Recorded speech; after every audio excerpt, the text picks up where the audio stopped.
Another form of abandonment can be that when we are judging, when we are making decisions, our decisions are not based on the teachings of the Quran. So we don't use the Quran and its teachings to make decisions for ourselves, either for ourselves personally, individually. Our individual decisions are not based on the teachings of the Quran. Our group decisions are not based on the teachings of the Quran. Our collective decisions are not based on the teachings of the Quran. So that is also another form of abandonment. Others can say that abandonment is not using the Quran as a healing, not reciting the verses of the Quran for healing spiritual ailments and physical ailments. Once a companion of the Prophet ﷺ went to our beloved Prophet ﷺ and complained about his stomach. Prophet ﷺ gave him a remedy, a cure. And he said that you need to consume honey. He did that. He consumed honey, but his ailment was not cured. His disease was not cured. He still suffered. So he went to the Prophet ﷺ and he mentioned that. Prophet ﷺ said that your stomach can lie, but the Quran cannot lie. So continue with it, because what Allah subhanahu wa ta'ala has mentioned, فِيهِ شِفَاءٌ لِلنَّاسِ, in that is cure for mankind. Allah subhanahu wa ta'ala does not lie. Every single word in the Quran is the truth. There is no lie whatsoever in the Holy Quran. Every single word, every single letter in the Quran is truthful. So your stomach will definitely be cured. And he continued, and Allah subhanahu wa ta'ala gave him shifa. So if we do not use the Quranic verses for our ailments, for our diseases, whether the diseases are spiritual, whether the diseases are physical, then that is a form of abandonment of the Quran. And this is not my own interpretation. This is the interpretation of the scholars, of the ulama kiram. So this abandonment, according to some scholars, is abandoning reciting the Quran. We cannot abandon the Quran in any shape or form, whether it is through lack of recitation, whether it is through not acknowledging the halal to be halal and haram to be haram, whether it is through not using the Quran for decisive matters, or whether it is through not reciting the verses of the Quran for all our ailments and all our diseases and all our illnesses. Because if we do, what does Allah subhanahu wa ta'ala say in the next verse? وَكَذَلِكَ جَعَلْنَا لِكُلِّ نَبِيٍّ أَدُوًّا مِنَ الْمُجْرِمِينَ. Allah says, we have made enemies for every prophet. What are the enemies? The criminals. So those of us that fall into those categories,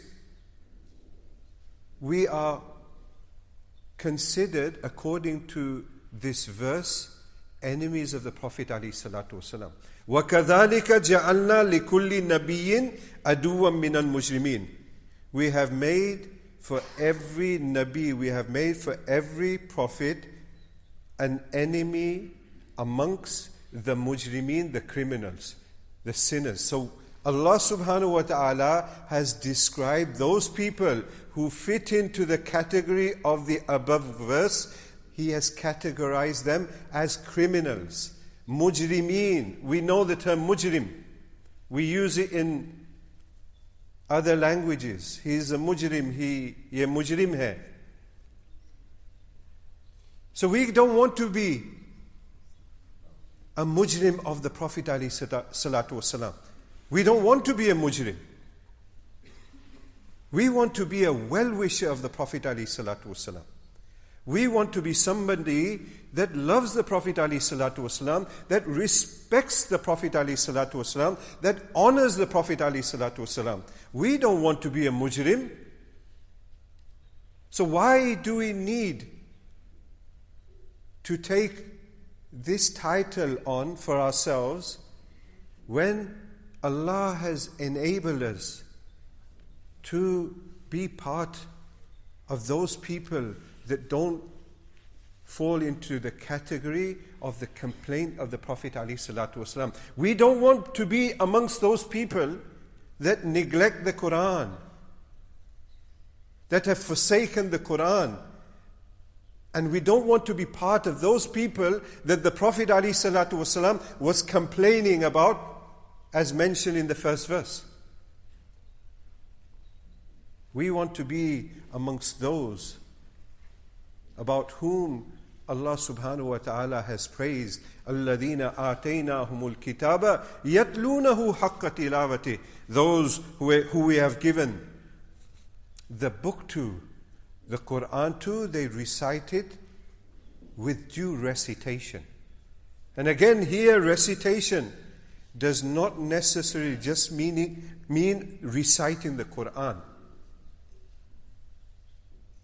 There is a lot of virtue in the recitation of the Quran. We know that. Again and again, we are told from the mimbars, from the masajid, how we should recite the Quran.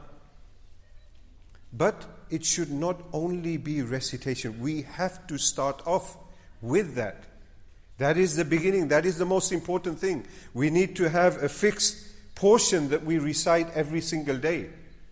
And the reason why we are talking about the Quran today is because we are coming to the blessed month. Next week, if Allah wills, then we will be in the month of Ramadan. And that is also a blessing. Our Kabirin, our pious, used to wait for this blessed month. Unlike us, we are dreading it. How will we be able to fast? How will we be able to stay hungry? We will not have food and drink for such a long period of time. How will we be able to endure that condition? No, Allah gives barakah, Allah gives blessings. There are so many different reasons why we are fasting.